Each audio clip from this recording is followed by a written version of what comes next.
Hello, everybody, and welcome back to the Podcast Boys. I am one of your hosts, Connor Nielsen, and joining me, as always, this is his channel after all, is the Comics Kid 2099. How you doing, Comics Kid? I'm doing very well, Connor. Yourself? I'm good. I'm getting over being sick. I don't know if you can hear it in my voice, but I'm doing much better than I was yesterday, which is good. Good to hear. So we are going to be talking about the return, the parts 1 and 2 of the Showtime revival / continuation season 3 of Twin Peaks. And this is the first time we've actually got to talk about Twin Peaks for several episodes now, as we've been talking about after we talked about the film and the 2 seasons, and every episode of the 2 seasons, we've been talking about projects in which the actors and alumni from Twin Peaks appeared in after or before. So, yeah, this is a bit of a return to form for us. And Comics Kid, why don't you give us a rundown of what happened in this two-parter? All right, so it's 2 parts. It's about an hour and 50 minutes long, and we get a bunch of stuff that doesn't seem to be connected, and in some stuff that is connected. So I'm just going to try and, 30 seconds or less, just talk about the whole thing. So in New York City, there is this glass box in a room, and there's this guy. His job is to watch the glass box and see if anything appears in the box. And then this girl who has the hots for him, she comes, and he sneaks her in, and they start having sex, and then the smoke monster from Lost comes out and I guess kills both of them.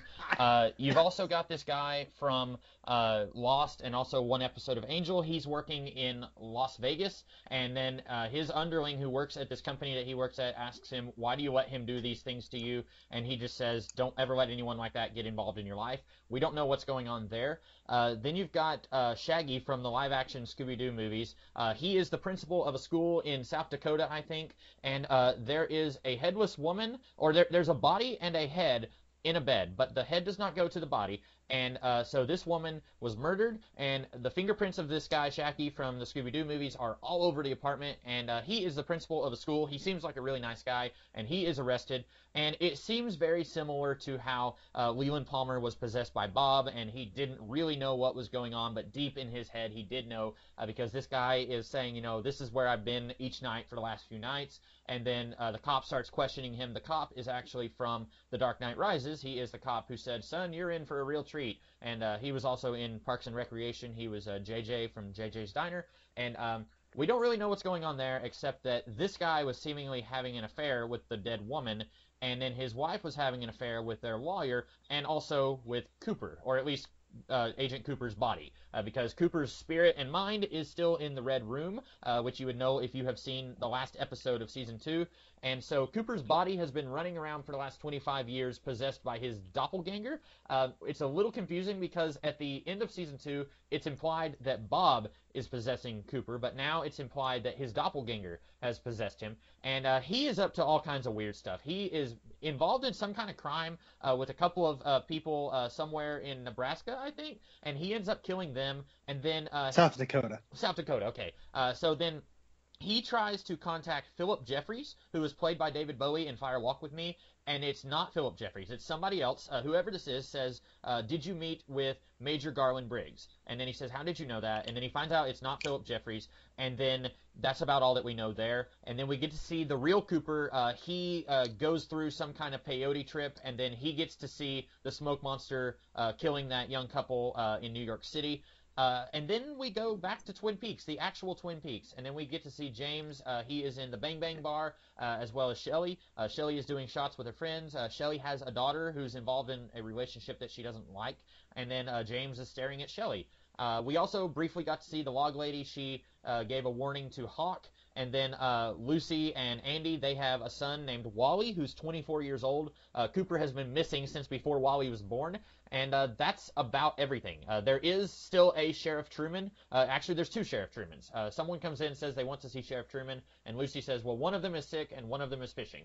So I don't think that Michael Ontkean is going to be in this revival, but maybe that's going to be their way of explaining where he is. I don't know. So it's really difficult to assign significance to any of these subplots and plots, because knowing Twin Peaks, something here could be crucially important 3 episodes down the line, or it could be something weird that has absolutely no significance and it's just a thing that happens. So that's literally everything that happened in this 2-hour premiere. Connor, what did you think of this premiere? Also, Dr. Jacoby got a shipment of shovels. Yeah. And Ben, Lest we Ben, forget Ben that. and Jerry, Ben is still running the horns, the Great Northern, and then Jerry deals in marijuana. Yes, he does, and he's got a huge beard that I think Dr. Jacoby would be proud of. Yeah. I don't know how to feel. That is something that I think is kind of neat, but also a little frustrating. The two big takeaways I can take from the return of Twin Peaks is there's not a lot of Twin Peaks, and Angelo Badalamenti's musical score is virtually completely absent from this. I think there's only like 2 musical cues in this whole thing, and one of those is the theme song. The only other one I can think of is when we go to Las Vegas and we have that little boom, little thing. And then, of course, there's Emma Stone leading a band at the end of the. Was that really Emma Stone? Because it looked a lot like her. No, it wasn't. It looked just like her, though. We also get Cooper's body when he goes to meet Beulah and all those other people, and then he gets Daria and whoever the other guy was, and he's listening to something. And it was a really cool song. I liked it, but I don't remember what it was. That's right. There is that. But that's like 4 musical cues over the course of 2 hours. I have a prediction, and you will actually fulfill this, whether I'm right or not, because I'm going to predict that you absolutely hated this. So, Convicts Kid, how did you feel about the revival of Twin Peaks? You are not wrong, Connor. I did not enjoy this. I don't know if I hated it, but I don't think that it's good. If you'll remember, a few weeks ago, you and I talked about our hopes and dreams for this revival and what we did and did not want to happen. A big, huge thing that I said I did not want to happen. I did not want this season to sprawl out and go all over the place. I wanted to stay within the confines of the town of Twin Peaks. The show Twin Peaks is barely about the town of Twin Peaks in this 2-hour premiere. We are probably in Twin Peaks for about 10 minutes out of 2 hours. That is insane. We spend more time in New York City and South Dakota than we do in Twin Peaks. And now I can kind of see why we're going to have 200-something actors in this premiere, because a whole lot of these characters are not going to be in Twin Peaks. We're going to have characters in New York City and South Dakota, and I feel like there was a third location. Maybe I'm wrong, though. But I did not want to see them do that. Now, in the show Twin Peaks, the original show, we mostly stayed within the confines of the town of Twin Peaks. We did have a little bit of venturing out. We got to see James go to the next town over, and then the Cougar Lady stuff, and we didn't like that, but it still felt naturally part of the world of Twin Peaks. And then in Fire Walk With Me, you had Dearborn, and I liked that because it felt like the anti-Twin Peaks. All of these characters felt it's Deer Meadow. Oh. Dearborn is an actual place. Oh, okay. It's Deer Meadow. And it felt like the opposite of Twin Peaks. All these characters felt like the bizarro versions of characters we had come to love over the show. And so I liked that. This does not work for me. This feels like normal New York City where something weird is going on, and it's going to connect to Twin Peaks somehow because Cooper's ghost comes and he's there in that scene at one point. But right now, we have no idea what's going on. I would have loved it. Tim Kring, he was the showrunner of Heroes, and originally his proposal for Heroes was that each season was going to be about a different group of characters, and you might have some of the characters from the previous season come in, and they would usher in the new cast, and then by season 3 or 4, you would not have any of the characters from season 1, but you would still have characters with superpowers, and you would get a different cast each season, and then you might bring some of them back later on. I would have been totally fine if David Lynch wanted to do that here. If he just wanted to say, you know what, I don't want to use James Hurley, I don't want to use Shelley, I don't want to use Cooper, and then if he just did a story about Shaggy from the Scooby-Doo movies, who's the principal of the school, and then he's killed this woman, and if he just wanted to start with that, and then slowly bring in Cooper and all these other characters, that would have been fine with me. Right now, it feels like he's not really interested in doing Twin Peaks. It feels like he wants to do something else. This kind of felt like what I get the feeling that the TV show Fargo is about. I've never watched Fargo. I've only seen maybe 15 to 20 minutes of the movie, and I've never watched the TV show, but I've seen just bits and pieces of it in commercials, and this looked tonally a lot like what Fargo is, with this very dry humor.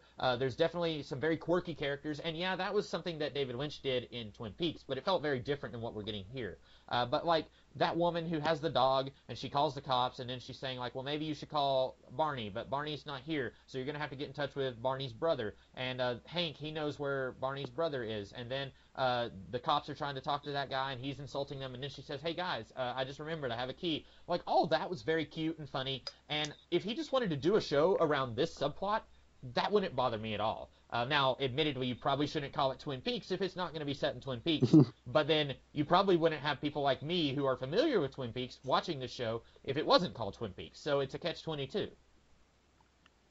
I get that. I watched this with my brother last night, and I've had about a day or so to marinate on this. I pretty much said the same thing that I just told you to my brother after we finished watching it. I said, I don't really know how to feel about this. Mm-hmm. And it's a very dry experience is the thing I took most from it. It is very dry and slow. I think purposefully tedious at times, and that's a common thing with Lynch. But my brother turned to me and said, I really did not like that. Mm-hmm. And so I think that – so I've been through the first episode of season 2 of Twin Peaks before, mm-hmm. right? Yeah. And when we did our Podcast Boys episode, I hated that episode.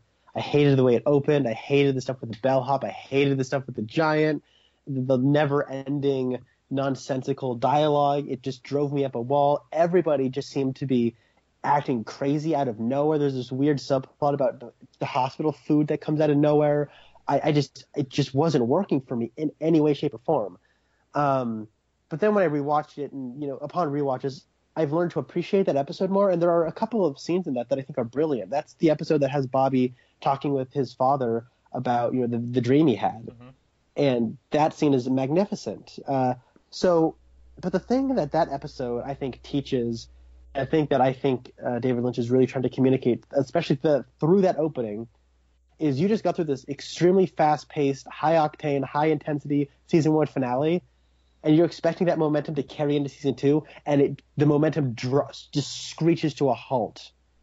And what I think David Lynch is trying to say is patience. Patience is the key.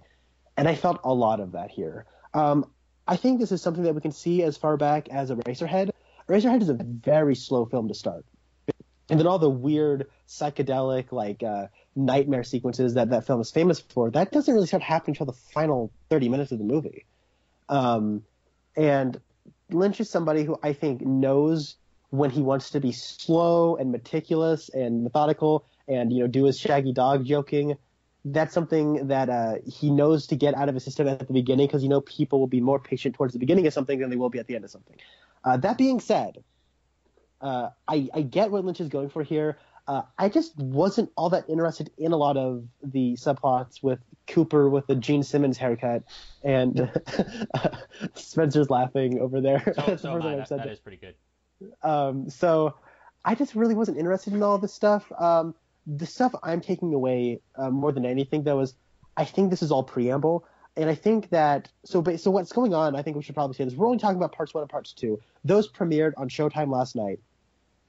And next week, they will be doing parts 3 and 4 again together. But then every episode after that is just going to be 1-hour episodes. So 5 one week, 6 the next week, 7 the next week, 8 the next week, and so on and so forth till episode 18. Now, what I think is going on is these first 4 episodes are basically a very long prologue that are trying to set the stage and get all of this backstory, sort of filling you in cryptically on what's been going down in the last 25 years, what's transpired, but also trying to set the stage for what's going to be going down. It's a lot like the opening half an hour to Fire Walk with Me. Now, I happen to think that the opening 30 minutes to Fire Walk with Me is far more up my alley than this is. But I think that they're going for the same thing. I think that, and what you can do now is you can actually watch, if you have Showtime subscription online or on demand, you can watch episodes 3 and 4. So I think they wanted to get this all available so you can watch all 4 episodes of prologue. Now, it's a prediction. I don't know all 4 episodes are prologue, but I think all 4 episodes are prologue stuff so that you can get it out of your system. So when episode 5 rolls around, it's kind of back to the general normal Twin Peaks that you're used to. That's my prediction anyways. It's very possible that that's true. I don't like that, though, because there are people who will watch this on television, and they don't have Showtime on their app or Showtime on demand or whatever, so they watched the 2-hour premiere on television when it aired, and this did not make a lick of sense to them, either because it's been 25 years since we've had any Twin Peaks material at all, or it's just been a really long time since they've seen it, maybe even more recently than 25 years, and it still doesn't make any sense. And there are people who will watch these 2 episodes, and they are not going to keep going because none of this made any sense, and a lot of this just did not connect with itself.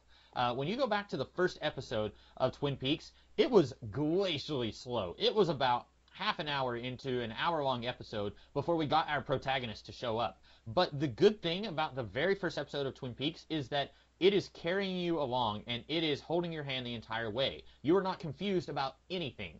There's weird stuff going on, but you're not confused about what is going on.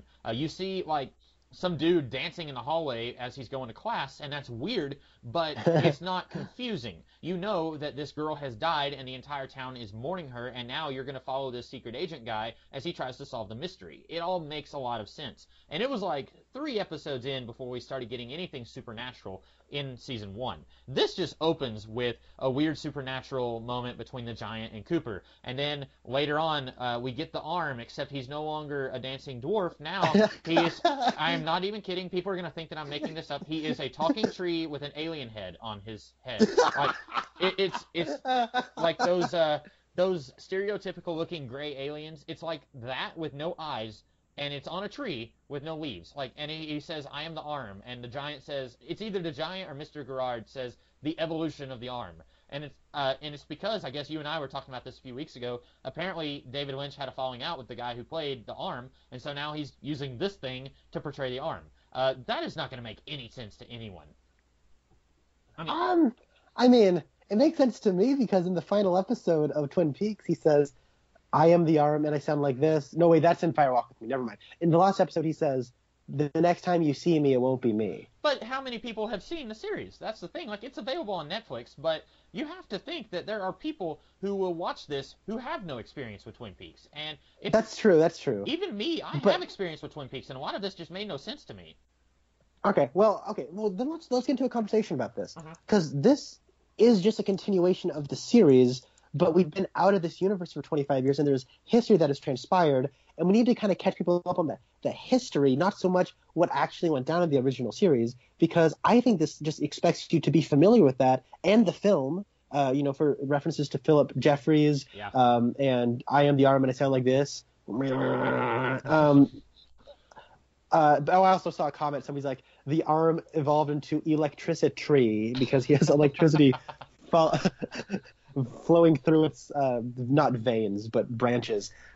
So I'm actually. So the thing is, a lot of these the marketing materials that Showtime did, it'll say Twin Peaks: The Return, seasons 1 and 2 now available. They would always like try to push seasons 1 and 2, and they had marathons of Twin Peaks on Showtime for months leading up to this. I think they were trying to say, be familiar with this show. It's going to be a season 3. This isn't a reboot. This isn't a relaunch. This is a return. This is a continuation.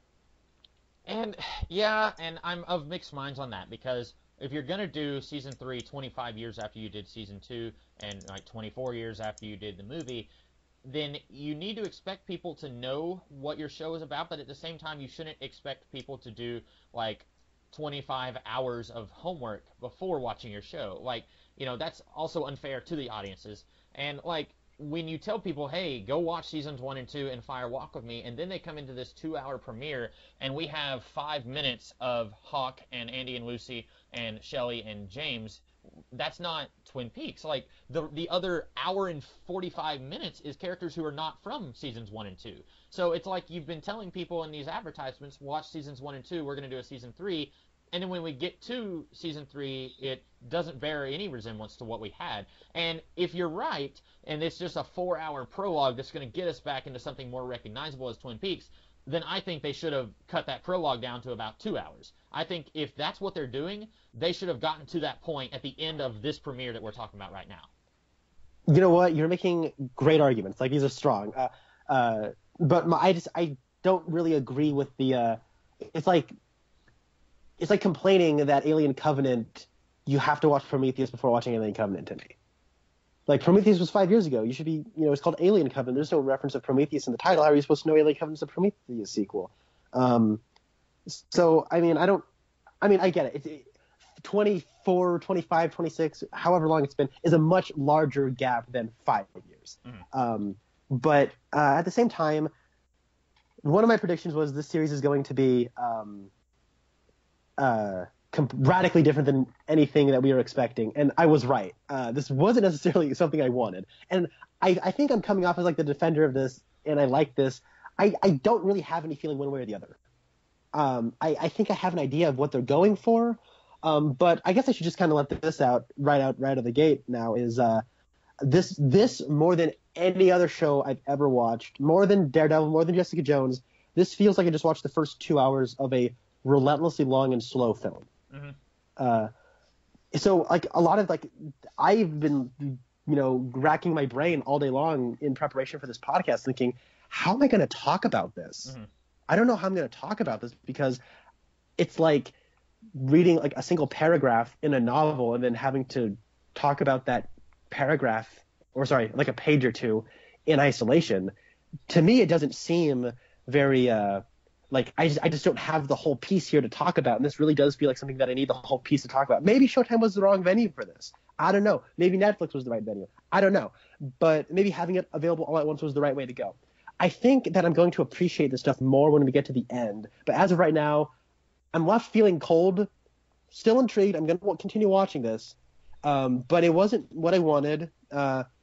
I didn't particularly like this. I didn't dislike this. It was just something that I saw, and it left me cold, and I felt very dry. I will say the lack of Angelo Badalamenti's score did leave me frustrated, because I think that the one thing that really puts you in that mood of Twin Peaks is that musical score. And we talked about that, where it's not something you particularly notice, but you feel it. And when it's not there, you do notice it's not there. But I will say that the sound design is really good, very subtle, and it sounds nice. I just wanted more musical score. I can definitely say that much. Yeah, the lack of score from Badalamenti, I will say I did not notice it, but that's only because I was so concerned with, okay, what are we getting here? I was watching this and I was trying to figure out what we were getting. I think if I watched this a second time, that would become much more apparent to me. Like, hey, we're not getting a lot of that Twin Peaksy music here. I think it's just watching it the first time that didn't occur to me, and also I'm not as much into music in movies and TV shows as you are, I think, but that is something that if you're a big fan of the music from the original series, you are going to be noticing that a lot more. Right. So where do you want to start with this thing? I guess let's just talk about each of the subplots that is new, and then where do you think they're going to go? So let's start with the glass box in New York City. What do you think about that? Do you think we're going to get any more stuff in New York City? Do you think this is a room to the Black Lodge, or like a path to the Black Lodge? That's kind of what I thought, because it's dark inside there at one point.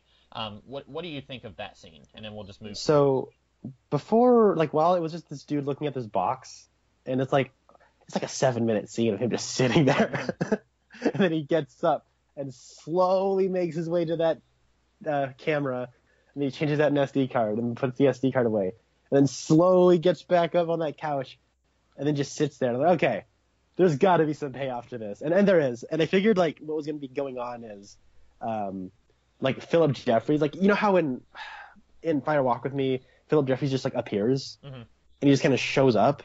And like it shows the elevator opening, and you sort of see like this weird black smoke or like black mist coming out of it, and then he just walks out. In the missing pieces of Fire Walk with Me, there's a scene where he like disappears and like kind of fades away like a corpse as he's like walking down the stairs at the police station. Yeah. And he has like this weird like black smoke coming off of him, and I figured that he'd like like some character would just like appear in a puff of black smoke. And like be screaming and being like, "We're not going to talk about Julie. Yeah. We're not going to talk about Julie," or something to that effect. I thought that would happen, and I was kind of right. I mean, you're right. The black smoke monster from Lost shows up and kills him. It seemed to me like one of those sperm creatures from Eraserhead was inside the black smoke monster, and it killed the kids. As far as the subplot goes, I don't know.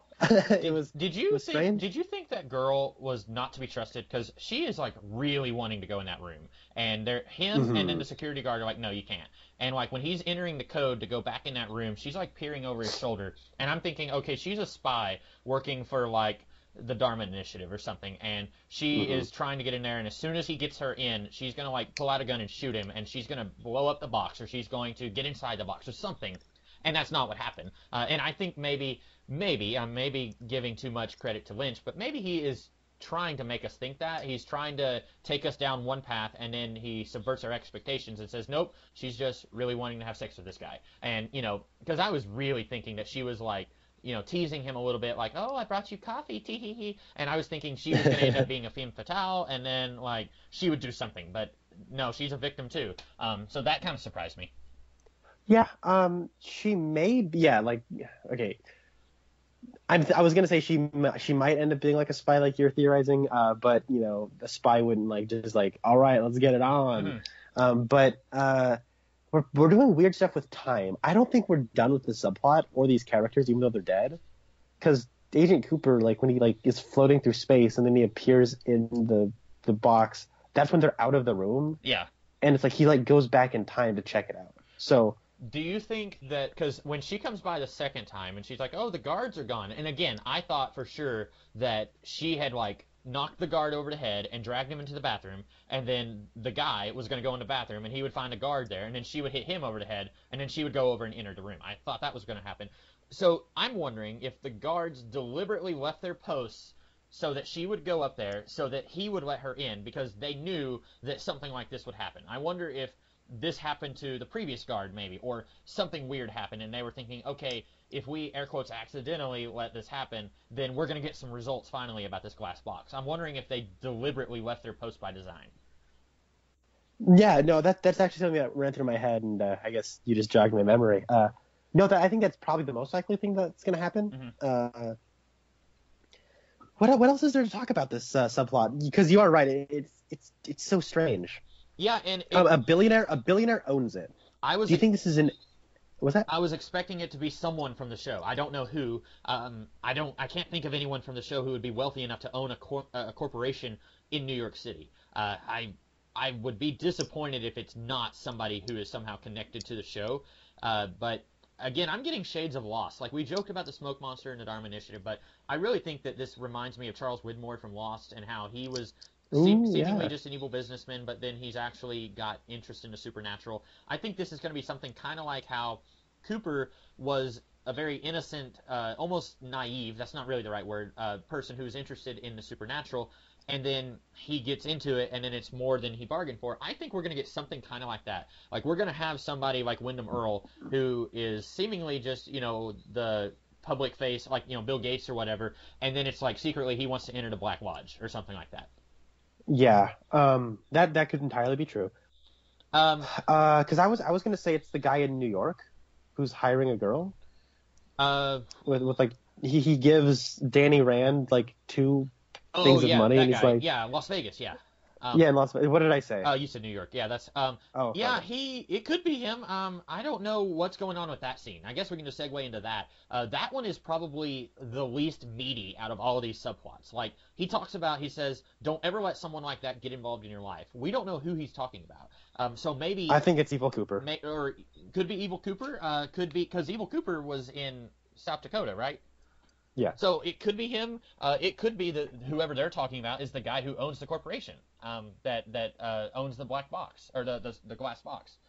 That's something that hopefully will be explored more. And you're right. This is so much like reading the first page of a novel and then being told to put it down and give your thoughts. Like, it's so hard to do. You can't just do that. Like, it's just the tip of the iceberg, and you're not really fully informed on what's going on yet. But it is so fun to try and second-guess this show and figure out what's going on, because when we were watching Twin Peaks and talking about it episode by episode, up until a point, we both knew what was going on, and then there was a little bit of stuff you hadn't seen that I had seen. So, like, it's really fun for both of us to be completely in the dark about this. That is enjoyable. Yeah, you are right. This does have a lot of Lost in it. There's like a coldness to it. So I guess where else? Okay, so I guess the thing that I was thinking is, Evil Cooper is like has dirt on, because it's been 25 years. It's like he probably his evil has reaches beyond whatnot. He has his fingers in a lot of pie, so to speak. Yeah. So and he kind of has like this weird syndicate going on. And what I was thinking was maybe Evil Cooper has dirt on the guy in Las Vegas. And the guy in Las Vegas has this weird cube in New York City, and he actually has this cube in New York City because of the interest that Evil Cooper has as like a path to the Black Lodge or something. Or maybe it's somebody who was just, you're right, someone who's unrelated who has an interest in like the supernatural and the Black Lodge, and they just kind of want to get people who come out of there. I don't know. Like we can all theorize about this and speculate. But this has to be connected somehow. When they said that they just took one giant script and just shot it, that completely makes sense to me. This does feel like just one giant. It's like The Stand, right? The Stephen King book, The Stand. Yeah. How that book has like 7 different subplots that all seem unrelated, and like the big like not zombie outbreak happens, and then they all end up coming together in the end. And I mentioned Heroes earlier. It's a lot like Heroes, where in the first episode, you've got like 7 main characters who exist all over the world. You've got a guy in India, you've got a guy in Japan, you've got a girl in Texas, you've got a couple brothers in New York City. Like, it's all over the place. And it's not until the end of that like 20-something episode season that everything comes together. Now, some of it starts to come together a lot earlier, but it takes a long time for everything to come together there. And it's kind of the same here, except we're only getting the very beginning of it. Right. I guess we can talk very briefly, because it is a very brief scene, Ben and Jerry. I don't have anything to say. I enjoyed it. I like that Ben seemingly isn't evil. He seems like he's pretty normal and not evil guy. I liked it. Yeah, well, I mean, he's back to smoking cigars. Remember when he was good? He was like eating celery and carrots and other phallic vegetables. I guess he's just not overtly sinister. Like the woman is saying like, so how'd the skunk get in? He's like, oh, the skunk wasn't even anywhere near her room. And like, he's not talking about like, we're going to burn the mill down, boys. Like he's just talking about a skunk that got somewhat close to a woman's room, and he's reimbursing her for 2 nights of the week that she stayed. Like, you know, I thought that was a charming little scene. I love Jerry. He looks completely unrecognizable, but I thought that was funny. We never got a close up of him. No, we didn't. And first, whenever I heard the yelling, I thought it was Johnny. I thought that Johnny was going to come in wearing his Indian costume and like shoot an arrow at the ceiling or something. Like, I was expecting that, but I like that scene. Didn't have any insights on it. All right, yeah. I guess he's not in the business of getting it on with a bunch of the lady folk. Or at least not that lady folk. Maybe other lady folk. Yeah. Maybe. He seems like cynical and like kind of sad that his besties are behind him, and he just has nothing to do besides manage a hotel. One thing that I think is worth noting is that we didn't get any Audrey, any of Big Ed, no Nadine, no. We got a scene with Shelley, but we didn't get any Norma. We didn't get anybody. Can I tell you? We got. I was worried when we saw the head in the bed and one of its eyes was missing. I thought that was Nadine. Because the head has red hair, and it's the eye that Nadine has a patch over. So I thought someone has beheaded Nadine and put this head in the bed, and I was scared. Oh, that'd be horrible. And then the lady who was running the fingerprints said, "Okay, so the head does belong to Ruth. What's her face?" And I was like, "Oh, thank goodness! Like that's terrible. You know, sorry, Ruth, but you know, at least it's not Nadine." But yeah, for a split second, I thought that Nadine had just been killed off screen, and that we were getting like this really gruesome look at this really bloated, disgusting-looking body right next to the head. Yeah. I guess that's a neat segue into this South Dakota subplot. Which is probably my favorite thing about the episode. Everything about this I liked.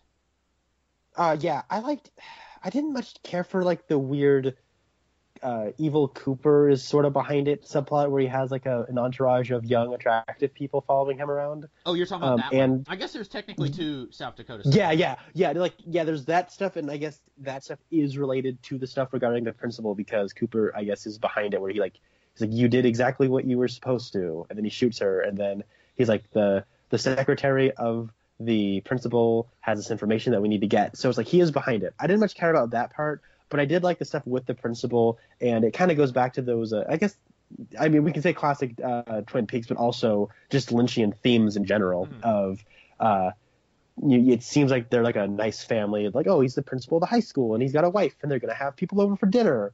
And then there's more to it than that, and there's like a secret underbelly to their relationship. And I like that. I liked all that stuff. I like that it's making you think, because like I said earlier, this reminded me of Leland Palmer a little bit. How this guy seems like he's just very vanilla, and it's like, I haven't done anything wrong. Like, they're going to take me in, we're going to question me, everything's going to be fine. And then when the wife comes to visit him, suddenly it's like, oh, that's not what it is. Like, both of them hate each other. And like, she's like, you've been sleeping with Ruth. And he says, well, you've been sleeping with the lawyer. And then she's basically like, hope you rot in jail, peace. Like, that's not at all what we got with Sarah or Leland Palmer. Like, even up until, when Leland was going crazy and, his hair had turned white and he was like, someone dance with me and all that stuff, like, Sarah was still very much like his wife, and she wasn't like, it wasn't anything like that. I guess, again, he's subverting our expectations. He makes us think it's going to be one thing, especially for people who have seen the show. You're thinking it's going to be a repeat of that, and then it's not. And I wasn't entirely sure. I was thinking maybe, even at the end of this episode, that Bob was somehow had possessed this guy. But I guess, now that we talk about it, I guess the secretary killed the woman, but he was having an affair with her, so that's why his fingerprints were all over everything, right? So this is where things start to get a little complicated, because he starts saying that he saw it in a dream. Like, he remembers this happening in a dream. Mm-hmm. I believe that he saw it in a dream, mostly because the way he delivers that line really reminds me of the way Sheryl Lee delivers the line "Fire Walk with Me" in the movie Fire Walk with Me, when she's talking to Harold and she's all intense and like getting like grr. Yeah.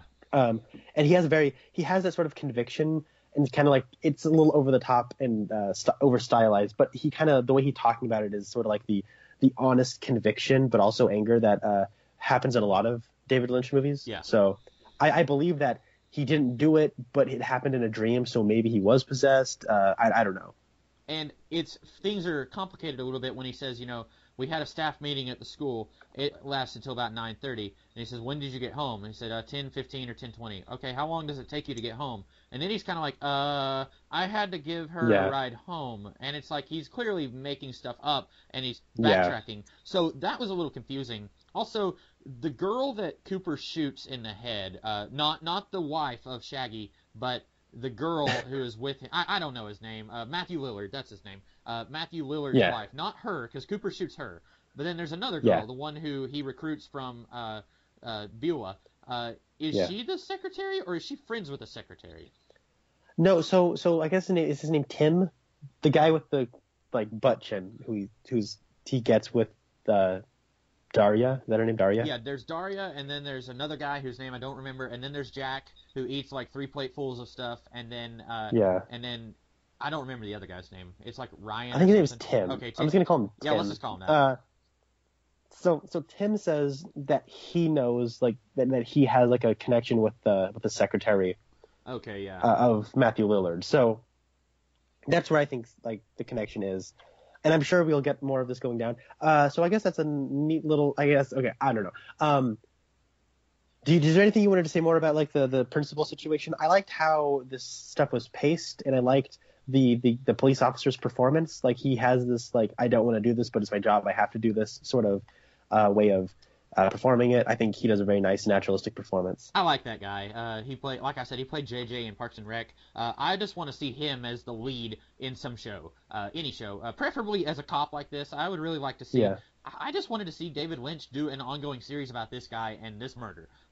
I think it would have been really neat, because they start off with Cooper's mind in the Red Room, right? That's the first thing we see. Yeah. When he's talking to the giant. I wish we would, instead of that, just open with this subplot and have the principal get arrested and all that, and don't show us any Twin Peaks characters until the wife comes home and she sees Cooper and she says, what are you doing here? And then he shoots her, and then like it's like, oh, it's Twin Peaks, it's Cooper, he's back, and then you can show us all this other stuff, like show us Dr. Jacoby, show us Lucy and Andy. I wish we had seen this stuff first. And I mean, I'd have to watch the episode again to really see if that would be feasible, because we get a lot of other stuff before we get Matthew Lillard and all that. Like the glass box happens first, but I think that would have been really cool. It would have been a neat way to get us back into the world of Twin Peaks. But yeah, I like this stuff.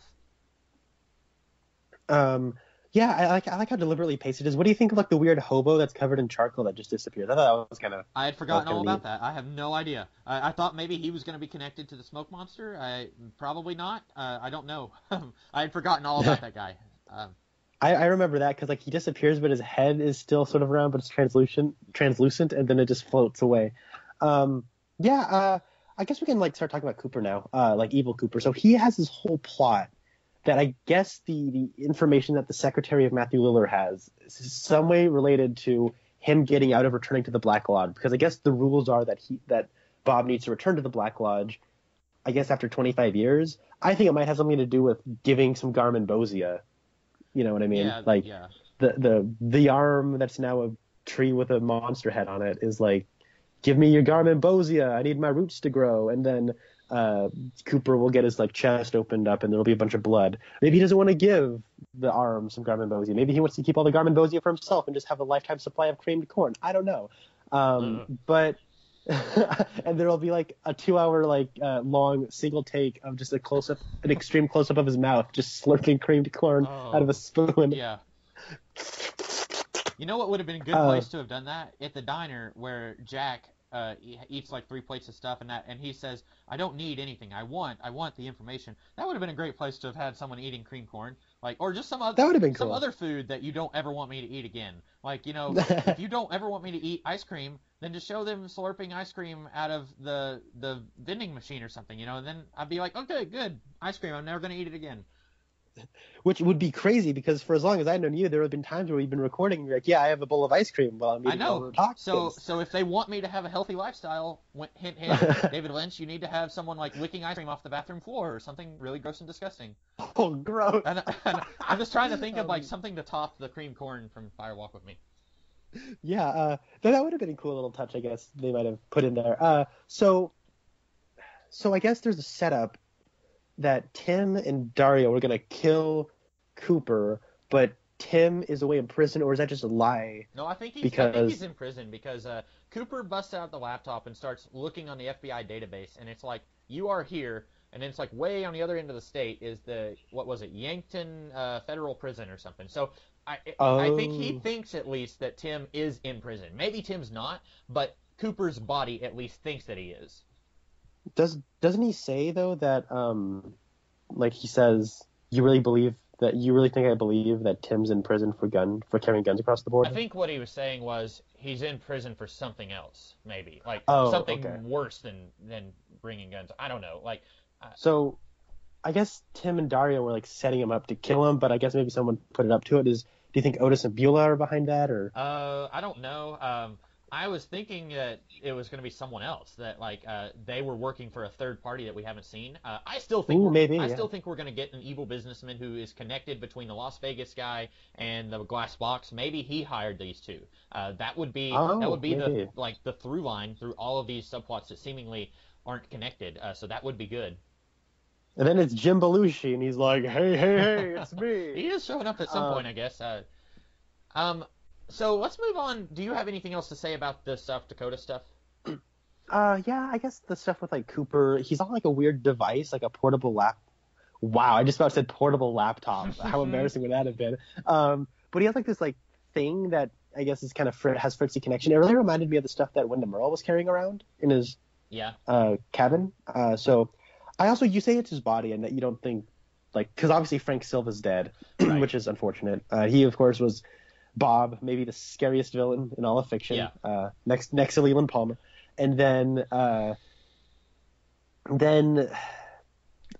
so he's dead, and we can't really use him in the reflection unless it's like a weird CG recreation. But judging by this film's special effects budget, I don't think I'd want to see that. I think I heard, was it you or was it somebody else? And they like had a prediction that like instead of like having the reflection be of Bob, it would be the reflection be of Leland Palmer now playing Bob. Yeah, that's what I thought, because we've known for a while that they were going to bring back Ray Wise, which by the way, he has not aged one day in 25 years. He looks incredible. He does. He looks great. He looks like he just stepped right off the set of Twin Peaks from 1991. But I was thinking from now on, if we get Bob in the series, he's just going to be Ray Wise. Even, reflection or just in the Red Room or whatever, seeing him crawl over a couch to lunge at someone, anything like that, it's going to be Bob, or it's going to be Ray Wise. That's not really what they're doing, or at least not yet, because we do see Leland in the Red Room, and he says, "Find Laura," and then Cooper stares at him for like 10 minutes, waiting for him to say something else, and then he doesn't. He's like, "Okay, I'll see you later. Like, that was another weird scene. That was. I guess we'll get to the weird Red Room stuff in a little bit. But it seems like so Cooper obviously is like trying to not obviously. Well, I'm theorizing that Cooper wants this information because it somehow will get him out of going back to the Red Room in a couple of days. Uh-huh. And so he's trying to find a way to like get out. And my theory is that he wants all the Garmonbozia for himself. Spencer is holding back laughter. Spencer thinks Garmonbozia is hilarious for reasons I don't quite understand, but hey, he thinks it's funny. Did you have anything else to say about this maybe subplot that'll percolate? There was a fish in the percolator. No, I don't. I guess if you want to talk about the stuff in the Red Room, you can. I don't have anything to say. I generally like the mystical stuff in Twin Peaks, but usually I like it when it has the context of normal stuff going on around it. And since there was very little of that in this episode, I don't really know what to say about the Red Room stuff here. That's actually, I was going to ask you the question, what you thought of this Red Room stuff, because you have been a little down on this episode and underwhelmed. I guess, I could say I'm maybe it's a little underwhelmed. I can't say I'm disappointed because I really wasn't expecting something, because I was expecting something completely unrelated to, like, tonally, like a complete departure, something different from the original Twin Peaks series. And I got that, but I didn't know what to expect. So I can't say I'm disappointed. But I guess I might be a little underwhelmed. But you generally love the Red Room. You say that Beyond Life and Death is your favorite episode of the show. That's of course the season 2 finale where it was more than half the episode is in that place, and it's just this crazy, wacky stuff, and you absolutely love that. So I was interested what you thought, since we get a lot of the Red Room. Yeah, and I think I mentioned this when we talked about Fire Walk with Me, because we get a lot of weird stuff in Fire Walk with Me too, but the reason I liked the season 2 finale so much is because we spent over half of season 2 just completely divorced from the Red Room and the Black Lodge and all that stuff. Like, we were getting a lot of soap opera stuff in the town of Twin Peaks, and it was a lot of stuff I didn't care about. We had the Civil War stuff with Ben Horn. We had Cougar Lady.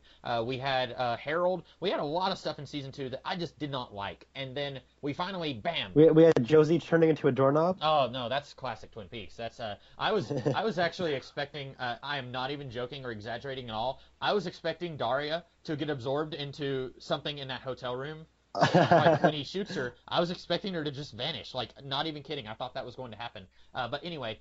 I don't really know what to say here, because when you just jump right into the mystical stuff, it's kind of jarring and it's weird. When you start in something that is similar to the real world and then you slowly ease into the mystical stuff, that's when I like it a lot more.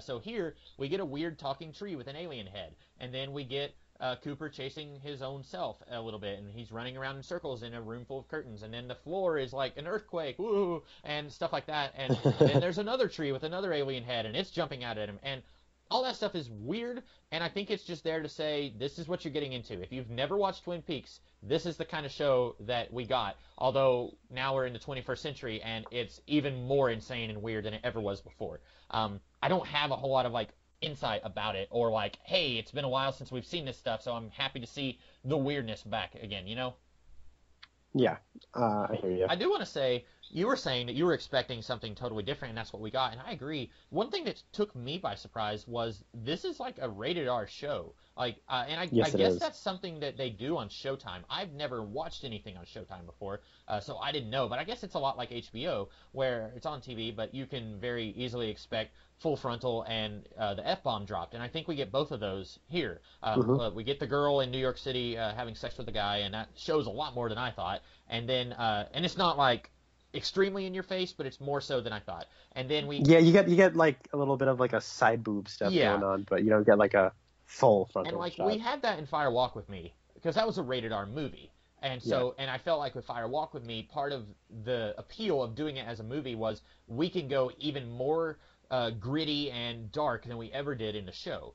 In a TV show in 1991, you weren't going to show anything like that or say anything like that. Now, we live in a time where Game of Thrones is insanely popular, and you get that sort of thing on Game of Thrones. And so, and other shows, but Game of Thrones is like a huge pop cultural phenomena. And so I think that has been a little bit influential here, where he's saying, hey, I can show stuff like that. I can have characters say stuff like that. And it took me a little bit by surprise. I don't know if it should, because again, like I said, it was that way in Fire Walk with Me too. So I don't know. What did you think of that? I was expecting that. Okay. I think some executives said that this show was going to be like pure heroin Lynch. Oh, okay. So I was like, okay. I've seen Blue Velvet. I've seen Fire Walk with Me. I think I'll get. I will say, I was maybe thinking we'd get something more tonally similar to Fire Walk with Me, and this is not tonally similar to Fire Walk with Me at all. No. It's still dark and like whatnot, but it's not the same kind of tone as Fire Walk with Me, like at all. So this show still does have, the trademark comedy. Well, I guess not trademark comedy. It still has comedy here, like comedic relief, like the farcical scene with the woman with the dog. That's here. I kind of liked it. I guess. Did you like that? I did too. Okay. I did too. I found it amusing. It got to a point where I was like, okay, this has got to end. Like, when she came out and said, I have the key right here, I was thinking, like, man, these cops have so much composure. Like, they're not like, cussing her out right now, because they just spent 10 minutes trying to get this door unlocked, and she has the key. Like, I thought it was funny, though. If it had gone much longer, I probably would have gotten tired of it. Yeah, it's a funny little bit. What do you think's going on with the weird maintenance man? Because he's on the phone. He has like a bag, presumably, I think, full of money, and he's talking to somebody. It's either money or drugs. I don't know what's going on. I forgot about that one too. That's something that, you know how I'm trying to think of a really good example of this in the show, and I just can't think of a good example from the actual series. But sometimes we would have something happen, and then it never gets followed up on again. Like, okay, for example, near the end of season 2, you had that one woman who was trying to kill Harry, and then she had like the lipstick or something, and then we get information that she is contacting the African ambassador or something like that, and that never comes up again. Stuff like that. Sometimes in the show you would watch it and you're thinking, okay, this is going to come back later and be important, and then sometimes it's like, nope, just kidding, it's not important. I would almost be okay with this guy calling and saying, like, did you send the police to my place of business? Like, I would be okay with that just not showing up again. Like, if that's just a weird thing that happens in this world and it's kind of connected to the South Dakota subplot that actually is important. I think that would be kind of funny, but again, maybe other people would watch that and say, like, come on, you spent like 2 minutes on that guy and he's not important in this episode. Like, what gives? Yeah, no, I thought it was just kind of like, he seemed like a Harry Dean Stanton in Fire Walk with Me type, where he kind of like, hey, what you doing, man? Like he's doing a bit. He's got his shtick that he's doing. But then we cut back to him on the phone. That's what makes me think that there's going to be more to him. I spent the first part of this 2-part revival premiere thing thinking that James was going to pop up under an alias because he's like bald in a lot of the promotional materials. Yeah. So like when you see the maintenance man from a distance, I'm like, oh, is that James? And then it wasn't. And then later in the police precinct, you see like a bald police officer from behind. I'm like, oh, is that James? And it wasn't. And so I kept thinking James would show up with an alias. But then at the end, he does have an alias. Apparently, he's always been cool, and that we all know that's not the case. So I was like, oh, that's his alias now. His alias is, oh, I was in a motorcycle accident. So do you want to talk about the stuff at the very end in the Bang Bang Bar? Because I have so many thoughts and theories about what's going on there. And it's like 10 seconds, and unless you have something else you want to talk about. Because I want that to be like the last thing we talk about in this podcast. Oh yeah, sure thing. I was just thinking if there's anything more we haven't touched on. I think we should maybe talk about the stuff we see and hear in the Red Room, because that's the stuff with Good Cooper. So I guess the Arms doppelganger sets him free from the Red Room. That's what or at least he's now floating in space like an astronaut. Yeah. It's like he's going through 2001. It's like Doctor Strange, right? Mm-hmm. Where he's getting flown through the different planes of realities, and he's just sort of like floating, and the camera's shaking. I guess a little awkwardly, to make it look like, whoa, look at, he's floating. So Laura Palmer shows up. Yeah. And he says, are you Laura Palmer? And, she has a callback line where she says, I feel like I know her, but sometimes my arm's bent back. And then he says, who are you? And she says, I'm Laura Palmer. And then he says, but Laura Palmer's dead. And she says, I'm dead, yet I live. Yeah. And then she just she goes over and they kind of reenact the famous dream scene part where she goes over and kisses him and then whispers something in his ear. And then he has this very puzzled and surprised look on his face. Mm-hmm. And so I guess this is a new clue. And then he sees Ray Wise and he says, find Laura. So maybe Sheryl Lee is going to be playing another character in the regular world who's going to be killed by Bob. Yeah. Maybe she'll be wearing a red wig this time. I don't know. Maybe Laura had a kid. I'm. Ooh, she wow, had a kind of a very shady past. Like, I wouldn't put it past her, like, during the summer before she was killed, that, like, she went somewhere else. Like, she went to Deer Meadow and had a kid, and then came back and, like, hey, guys, I was interning at Habitat for Humanity, and I'm back now. Yeah. Like, something like that. Like, I don't know if that would chronologically fit with what the show has given us so far, but if they're going to do her again. Now, the problem with that would be that the kid would be about 25 or so, and, you know, Cheryl Lee, she doesn't look old. She's not ancient or anything, but she doesn't look 25. So they would... Yeah, she looks like she's in her 40s. She looks great for her 40s, right. But she's So obviously in they her would 40s. have to CGI it up, make it up, do a lot of makeup, or get a different actress. And then that would break the whole, you know, Cheryl Lee plays all these different characters, you know, two different characters. But... Well, I mean, she didn't play Teresa Banks, but there's a line that, hey, you look just like my daughter. And also, if it is Laura Palmer's daughter, then, I mean, that's enough connective tissue. What if that's who Jane Levy's playing? I don't know. Yeah, and, you know, I think that I'm not taking that off the table. Until we see the final episode, that's a good theory. I think that's something that we could very possibly see. So I guess I want to talk a little bit about Lucy and Andy and Hawk.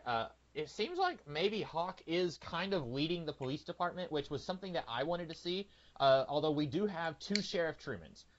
Lucy says one of them is sick and one of them is fishing. So I guess Michael Ontkean, Harry Truman, is sick, and then I have a theory that he got married sometime after the events of Season 2, and his wife is the other sheriff in town.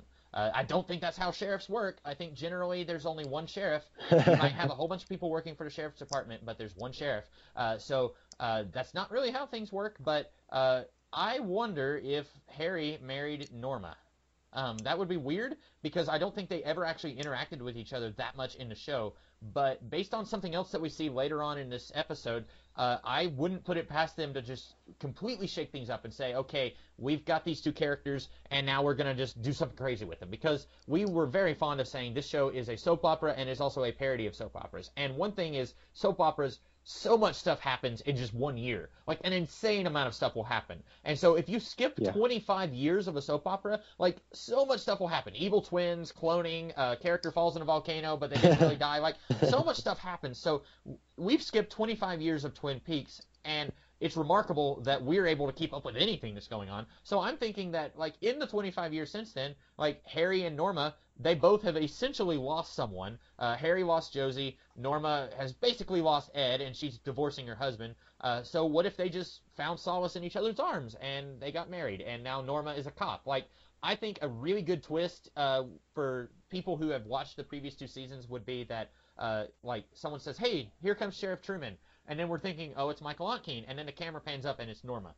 Now, she was wearing her diner clothes in the promo shots, but those could have just been to throw us off. Maybe. Right. And also, you know how, like, we'll call, like, I don't know, Bill Clinton, we'll still call him, like, Mr. President. Yeah. And even though he's not the acting president, what if it's, like, one is sick? Like, what if Michael Ontkean is sick or something? And, like, very sick. But, like, not just, like, oh, he has a cough, but, like, he's... he's retired, and he's, like, dying of cancer. Yeah. And then, like, I don't know, maybe his, like, son or his nephew or whatever is also a Sheriff Truman. I guess if he has a son, he'd have to be 25 or younger, and I don't know. I know Hawk, at one point in Season 2, he said that he didn't want to be sheriff because of all that paperwork, but I can't buy Hawk taking orders from a 25-year-old kid. Like, that seems... I can't either. And I love Hawk as being in charge. Like, I want that to be the status quo of this season so much. Like, that was one of the things I wanted. And they're kind of doing it, but at the same time, there's a Sheriff Truman somewhere out there. So we'll see what happens there.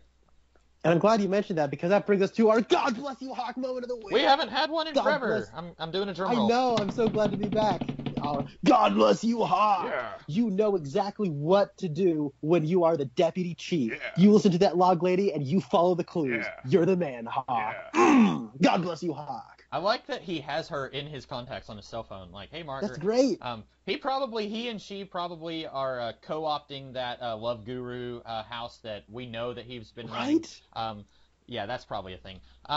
She supplies him with the spiritual timber for, like, lodges that he probably has going on, like the sweat lodges. Yeah. To find your inner beauty, something like that. I don't know. So I was kind of expecting, but not really, when she called him and said, "My log has a message for you," and he said, "Okay." I was really wanting her to just take the phone and just put it next to the log. Like, I knew that wasn't going to happen, but I was thinking, like, that'd be so awesome if she did that.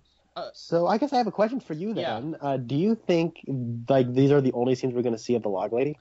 I don't know. I would love because I know she. It is pretty clear that they had her for, like, on one set. These scenes were probably shot on the same day. Yeah.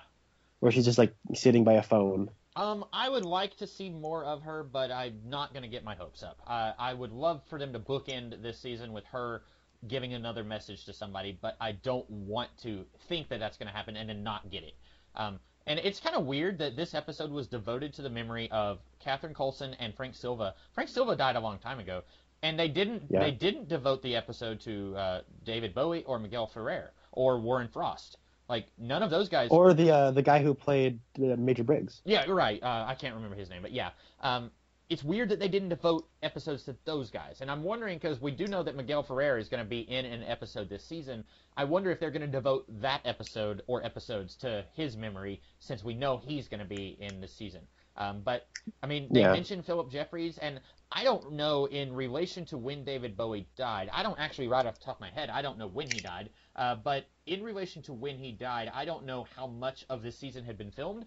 So I don't think that we're going to get Philip Jeffries in this season. I just don't think that's going to happen. But they mentioned him, so surely they could have. Well, Philip Jeffries is it's the one-armed man is apparently the voice of Philip Jeffries. Okay. Or who he thinks is Philip Jeffries, because at the end of that phone call he says, "Isn't this Philip Jeffries?" So, but like they mention him, so it's like surely they had some intention of doing something with that character, even or maybe if David Bowie was still alive, maybe it still would have been okay. You know, he's going to call David Bowie's character, but David Bowie's character's not going to be here. Maybe that's what they were going to do. I don't know. Maybe, yeah. So apparently Andy and Lucy did have a boy. That was something that I don't think we knew for sure if it was going to be a boy or a girl. Pretty much everyone was assuming it was going to be a boy, including myself. But I was second-guessing myself, thinking, what if they have a daughter? Apparently it is a boy. His name is Wally. And as far as we know, we haven't seen Wally, but I do have a theory about that later. You think it's Michael Cera? Well, there's that. Or it could be the guy who goes into the Bang Bang bar with, what's his face? With, James? Yeah, James. It could be that guy. Ooh, okay. Okay, so before we get to the Bang Bang bar, yeah, because you have a lot of things to say about it, and I would like to maybe close with that scene as well. So I think it's neat that they obviously, so Catherine Coulson, she died of cancer, and so they're clearly bringing that into her role. Like she has basically no hair. She has breathing tubes going into her nose. She's very weak.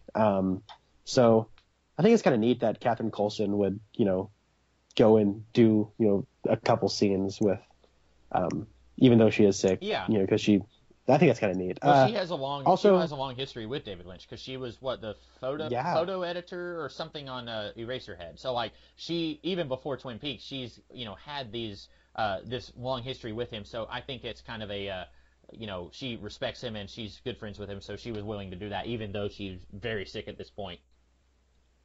Right. But I thought it was just really nice to see her. It was heartbreaking because, she's no longer with us. Yeah. And it's going to be really heartbreaking to see Warren Frost show up and Miguel Ferrer, because it'll be like time traveling almost. I know, yeah. And it's new footage, but they're no longer here. Right. And you were saying that you hope that this is the conclusion of Twin Peaks, and the more I watch this, the more I agree, because we have now lost like 4, I guess if you count David Bowie as a Twin Peaks actor, we've lost 4 of these actors just in the last year. And it's going to be so weird if they try to move forward with so many of these actors now gone. Like, it just seems weird if you were going to try and do Twin Peaks without the Log Lady, or if you were going to, try and do it without Dr. Hayward. Like, Dr. Hayward was not crucial in the series, but if you show him here and then don't show him in season 4, then that's just going to be really bizarre, I think. So the more that I think about it, the more I agree with you. I hope that this is the conclusion. I hope that they don't try to keep going and have Matthew Lillard be an ongoing character or something like that. Yeah. So other stuff that we noticed in the Red Room, Sarah Palmer's white horse is there. Yeah, I don't know what that's about. I guess that is something from the Black Lodge. Also, Laura Palmer like removes her face, and there's like light emanating from it. Yeah. Was that making you think of that guy that you said looked like Eternity in one of the last episodes of the series? Garland Briggs was talking about like a guardian of light or something like that. Did that make you think of that? Yeah, it did make me think of that, but it also made me think that so Laura Palmer was doomed to die or become Bob, and since she was born, like Leland Palmer has been a child.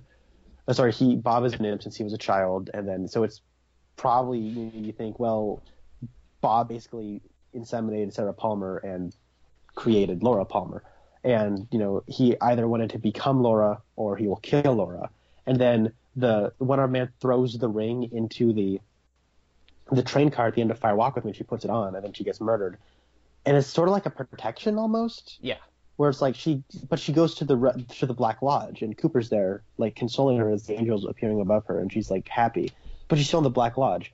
I think that she is like the light in the darkness, where she is a purity about her, and she has a strength about her, and light emanates from her, but she's still in basically this universe's version of hell. Right. And it would be. And I think that's interesting, and she just goes away, and then. What's his face? Leland's like, find Laura. I don't know. What there's three Coopers. One where Cooper leaves the Black Lodge. One where there's another version of Cooper inside the Black Lodge trying to find Laura inside the Black Lodge. And then another where it's Gene Simmons' haircut, evil Cooper, like running around trying to not go to the Black Lodge. I wouldn't put it past them. It would be interesting if your theory about Laura is correct, because we start off the series and everyone is like, Laura was just such a beautiful, bright young thing, and she was innocent and pure, and then it's like, oh wait, no she wasn't. She was doing cocaine, and she was having sex with multiple guys, and she was party to a murder that happened, and there's all this weird stuff that was very shady about her. And we find out she wasn't pure and innocent. It would be really interesting if, now that we know the truth about her, that she was dark and twisted, if she ends up being the light in this dark place. That would be interesting. Yeah. Also, who other stuff? So the one-armed man is like, is it past or is it future? I think that's a nice way of like kind of bringing back that time is wild in the Black Lodge. Mm-hmm. There's like a weird part where it's like Cooper is like walking through the Black Lodge and he can't seem to like open one door, so then he like kind of goes back. Yeah. And then he opens up a door, and then it's like he sees a highway, and like Gene Simmons' haircut evil Cooper is like driving down the highway. So yeah, that's also interesting. Yeah. Did you have anything else about the Red Room? No, that's all about it. Now I want to hear you talk about the Roadhouse. Okay, so the Roadhouse / the Bang Bang Bar. I saw one reviewer. I didn't read any reviews. I was mostly just looking online to see what people thought about the last 3 minutes of this episode. I was trying to figure out everyone else's read on that, and one person compared this to the Bronze from Buffy the Vampire Slayer, which is weird because I just started rewatching Buffy again with my parents now, and the Bronze was like one of 3 sets that they had on Buffy for a long time, and I don't get that feeling from it. I don't think that there's much different about the Roadhouse here than what we saw in like the beginning of season 1. It's just a place that people go to hang out. James comes in with this guy wearing one green glove. We don't know who that is. I think maybe that could be Wally, who is the son of Andy and Lucy, maybe, because he looked younger than James. He does not look like he's in his 40s. He looks young. So maybe Wally works for James. Maybe James has taken over Big Ed's gas station. That's something that I said I would like to see, and maybe Wally works there. We were thinking. Oh, that'd be cool. We were thinking that Wally might be a cop, but we didn't see him at the station. So I think it'd be interesting if maybe he is working with James, and that's kind of our stealth introduction to the character, and then we will find out later on that he is an important part of the show, or at least is connected to important parts of the show. And then we have James. He is staring at Shelley Johnson, who is the other, or I guess Shelley something else, because Leo is very clearly no longer alive. Unfortunately, he did not get powers from a spider bite and Aww. learn that with great power comes great responsibility. Unfortunately, but that'd be great having him run around with his ponytail powers. It'd be great. Oh yeah, that'd be fantastic. So Shelly is with a group of girlfriends, and she's saying that her daughter is dating a guy, and Shelly doesn't think that her daughter is happy in this relationship, which is very ironic since Shelly spent most of the series in a relationship that she was very unhappy with, either with Leo or with Bobby, who wasn't as bad as Leo, but in my opinion didn't treat her right, at least for most of their relationship. So anyway, then they're all like, "Ooh, look, it's James Hurley. He's staring at us. He's so weird." And Shelly's like, "No, he's cool. He's cool." And I'm wondering if Shelly and James had a thing. That was one of the other things that I really wanted to see happen, was mixing and matching, having all these characters who were all in the same graduating class kind of be friends with each other and talking with each other. Because in the show that we got, Donna and James interacted with each other, and then Audrey kind of was off on her own, but she interacted with Donna a very little bit. And then you saw Donna, Shelly, and Audrey interact with each other. And then you had Bobby and Shelly, and then you had a little bit of Bobby and Audrey. I would like to see basically all these characters just be friends with each other, except for Donna, because she's not there. And then, I think it'd be really interesting if James and Shelly had a thing at one point. It seems like that's what they're doing. He's staring at her from across the room, and he's kind of... And then when he notices that she sees him, he turns away, and she's kind of smiling. What do you think of this? I don't think he's looking at Shelly. Oh, okay. I think it's the gal sitting next to her. Oh. Where he's like, "Oh, he's looking at you again." She did say that. You're right. I was kind of hoping that it's Shelly. If I'm wrong. No, yeah, that's what I thought that for a little bit, but then the more I started to read the situation, that's what I got from it. I only saw it once, maybe I should look back. I'd be kind of cool with it either way. I don't think James Marshall's a bad actor. I just think James is just a really easy target to hit. But you could obviously, I think it's kind of cool that he's apparently been in a motorcycle accident, and that's kind of changed him up a little bit. You can do some interesting, neat stuff with that. Maybe. What was it that made you say that? What was it that made you say he was in a motorcycle accident? Because I didn't get that. Was it in a line of dialogue? Because I must have. It was, yeah. They're like, "Oh, James, he's kind of weird," and then he's like, "Oh, he was in a motorcycle accident, and he's just been quiet ever since." Oh, okay. I totally missed that. So I don't know if he hit his head, and now he's got a Gary Busey thing going on, although I doubt it. Well, the problem I had with that scene was that the music was happening while this dialogue was happening, so there was quite a bit I probably missed from that. For all I know, James called that guy by name, and he isn't Wally. I don't know, but they didn't really. I wish they had toned down the music just a little bit, and you can have it playing during the credits, but when people are talking, just tone it down a little bit, have it be a little quieter so we can hear what they're saying. Did you notice that the guy who plays Jacques Renault is behind the bar and he has a big beard? What the heck? It's not even Jacques. I don't get it. Jacques is dead. Okay, we know that. And Bernie is dead. Jacques is dead. Long live the Jacques. Right. Oh man, wouldn't it be great if this guy really is Jacques, but nobody has said anything. Nobody notices. Hey, you look an awful lot like Jacques Renault, who worked here 25 years ago. It's no, I'm not. I'm not Jacques. Who said that? It'd be so great if that. But it looks like David Lynch just really likes that actor and just wants to bring him back for a completely different role. I guess that's okay. I was really getting my hopes up that we were going to get a slow motion bite the bullet, baby. I was waiting for you to say that. I was really wanting some, and hey, the night is young. We've still got 16 episodes left, so yes, we do. Maybe we'll get that. I don't know. I have a feeling this guy, his name is going to be I don't know, Ronald Moore or something like that, and he's the showrunner of Battlestar Galactica. But I don't know. I don't think he's connected to Jacques, which is disappointing. I was really hoping that he would be playing Jacques in the Red Room or something like that. What if he's "I am Jacques' identical cousin"? Hey, there's precedent for it. And then Leland Palmer kills him. Yeah, that guy looks an awful lot like Jacques. I'm leaving the Red Room. Can I have a signed note to leave the Red Room? And the alien tree head says sure, and then he lets him out and he comes back. Yeah, identical cousin, definitely yes, because Maddie and Laura, yeah, I'm totally okay with that. Anything else you wanted to say about that little ending? No. I still think maybe Shelly is saying he's staring at you, but actually he's staring at Shelly. I'm still holding out hope for that. Yeah. Now I do. There's a guy that I guess is looking at Shelly, and he kind of shoots a finger gun. It's kind of Bobby style, but that wasn't Bobby. No, That I don't know. look like I don't know Ashbrook. who that was. Maybe we'll find out. So do you think? And what's her face looks a little unimpressed, like, oh, it's you looking at me shooting finger guns at. Oh, okay. So Matchkin Mix still looks amazing. She She looks does. different. It's weird because like she doesn't look the same, but I think it's because she was like 12 years old in the original series. Like she was so incredibly young in that.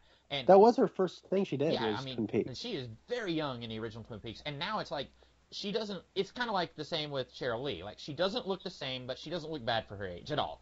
She looks fantastic for her age. Yeah. But I think Well, you know that Matt Skin and Mick originally auditioned for the role of Donna, and that they liked her so much that they created the character of Shelley just for her. why couldn't she be Donna? Why? I don't That would know. have been great. It'd be so much better if she were Donna. Hey, I'm still. No, I don't know. Maybe. I don't know. There's only so well you can deliver a line. Maybe they just didn't bury you deep enough. Oh, if it was her, if she was Donna, she would get the little napkin dispenser and bring it to the cemetery and be like, "All right, Laura, here we go," and just like pushes the thing further down, like, "This is how far they should have buried you." Like that would have been great. I am glad that we got her in the original show though. But yeah, I'm trying to think. Do you think that Bobby is the father of her daughter? I do. Okay. I really hope she's married to Bobby. I like them. I like especially where we leave them at the end, where I guess Bobby is committed to her now. Yeah, because at the end of season, After he sees Gordon Cole macking on her, he's like, whoa, whoa, whoa, whoa. hey, maybe Gordon Cole is her baby daddy. Whoa, that'd be crazy. Like, what if Gordon Cole comes back to Twin Peaks and she's like, I can't resist. He's so charming. He can hear me. Spencer has this theory. You know how we theorize that James doesn't actually have a mom? He just kind of uses that as a way to get with ladies. Yeah. Spencer, my twin brother, had a theory that Gordon Cole actually can hear everybody just fine. He just uses that as a way to get with chicks. That's great. There's one of three things we could do with Shelley's daughter, and she may not even show up at all, the daughter, because we only have like 4 billion characters who are going to be in the season, but either it's Leo's daughter, and Shelley was pregnant throughout like most of season 2 and just didn't know it, which that would be really skeevy and gross, and no, please don't do that. Or, jokingly, it's Gordon Cole, but I don't think it is, and then Bobby. That's who I really think it is. Or maybe James. Maybe she and James had a thing. Maybe. And yeah. I wouldn't say no to that. Now, if they do try to do a thing with Shelley and James, I hope that James has matured. I hope that he doesn't act like the broody Edward from Twilight, whiny teenager. I hope that he is a lot more of an adult. And if he is because I theorized in Twin Peaks that the reason all of his scenes sucked was because he was always put in these emotional relationship drama stuff with other women. And with women. And that I wanted, in our potential season 3 pitches, I said that he and Billy Zane should go on the road as a musical crime-fighting duo. And I think if you do try to do something with him and Shelley, please don't make it be a repeat of what you did with him and Donna, and him and the Cougar Lady, and him and Maddie, and him and Laura. Please do something different. Right. Or maybe it's 25 years later, and I just want to get on my bike and go. And then the Dr. Hayward comes in and says, "James Marshall, you cannot get on your bike and go. I have forbidden you from getting on your bike. You hurt yourself." And not James Marshall, James Hurley. James Marshall's the actor. He says, yes. Everyone in Twin Peaks knows you are not allowed to ride that bike. Your bike riding privileges have been forbidden. My daughter will give you a ride home on her bike. Oh, please bring her back. Oh, wouldn't that be great if she's like the librarian, the poetry girl? Oh, please. And she just gives James a ride everywhere. Oh, yes. Oh, please. And then she'll have the training wheels on the bike. Oh, yes, that'd be great. Oh, man. Oh, I'm getting excited. I'm getting really excited. I'm gonna be so disappointed when they don't do that. I guess last thought, Jennifer Jason Leigh shows up for, I think, a scene. Who is she? Well, now, to be fair, I don't know the last time I saw her in anything. It's probably been like 25 years ago, but who was she in this? Did you ever watch The Hateful Eight, the latest Quentin Tarantino movie? I didn't. Oh, okay. She was Daisy Domergue. She's like the lady that is in apartment or motel room 7, and like, you gotta clean up. I just killed the lady in the... Okay. And then Jennifer Jason Leigh's like, I was getting jealous of her. Let's get it on. He's like, all right. I was expecting Cooper to shoot her too. I don't know why. Like, Cooper was on a roll. He was. Yeah. I did not know that was her, and she has like pull a hat trick. Yeah. Just go 1, 2, 3. Yep. Did not know that was her. And this is one of those things where it's kind of like, I think I mentioned this before, that like the Muppet Show was so popular that when they finally got around to doing movies with the Muppets, that there were actors who were just like begging to be put in the movie, even if it was like, you don't have to pay me anything. Like Tully Savalas was in that movie for like 10 seconds, the Muppet movie. And it's like he just wanted to be in it because the show was so popular. And I think this is a show that's like crazy old, well, not crazy old, but like, you know, a lot of actors who are really famous now weren't 25 years ago. And now it's like, I was a big fan of that show, you know, when I was a teenager or whatever, and now I want to be part of it, even if it's just a 10-second role. Like, we're probably never going to see Jennifer Jason Leigh again in this show. We'll see her again in other things. But I think that's going to be a thing. Like, Daniel Faraday from Lost is going to be in it. I don't think he's going to play a major role. You know, Winston from the Ghostbusters, he's probably not going to play a major role. Like, it's just going to be like people who really love David Lynch and really love Twin Peaks, and then they're just going to show up for a little bit of, hey, I'm in Twin Peaks, and now they kill me off in 10 seconds or whatever. Mm-hmm. Yeah. Yeah, we did have several characters just like bite it already. Mm-hmm. So yeah. I hope that we get more Matthew Lillard. We just get a season-long arc of him like becoming the kingpin in prison, and that would be great. And then he says like, your homework is due at 9:00. I like him. I keep. He runs the. What's that? I was just gonna say I like him. I liked him. I keep calling him Shaggy from Scooby-Doo, but I really like him in Scream. I don't know if you've ever seen those movies, but he was in the first Scream movie. I liked him a lot in that. So I would love to see more. I don't think I've actually seen him in anything. I know of Scream. I haven't seen it. I know of the Scooby-Doo movies. I haven't really seen those since I was like a little lad. Well, both are prime material for horror fans. I'm just kidding about one of those. Well, you want him to like run. He's like, I ran this. I was the principal of a school. Now I'm the principal of the cell block. Yeah. And then he and the cop from Dark Knight Rises have like a rivalry going down in prison. Hey, I'm all for it. This just writes itself. Yeah. IDW, get on this. Come on. In all seriousness, I do want more Matthew Lillard, and I do want more of the cop from Dark Knight Rises. They just need a spin-off show. Like, get back to the Twin Peaks stuff here, and let's just do a spin-off show called whatever South Dakota, whatever town that was. So I guess that's about all that we have. We will be talking about this show on a weekly basis. We will probably just be talking about each episode as they air. So, like, even though the next 2 episodes are available, we're not going to talk about those until next week. But that's all that we have right now. We've been talking for a little while. Connor, did you have any final thoughts on this 2-parter? Nah, not really. Alrighty. Well, we're back. It's happening again. We're not really sure what's happening, but it is happening. And we will be back next week to talk about some more Twin Peaks. In the meantime, I am the Comics Kid 2099. And I am Connor Nielsen. And we will see you later.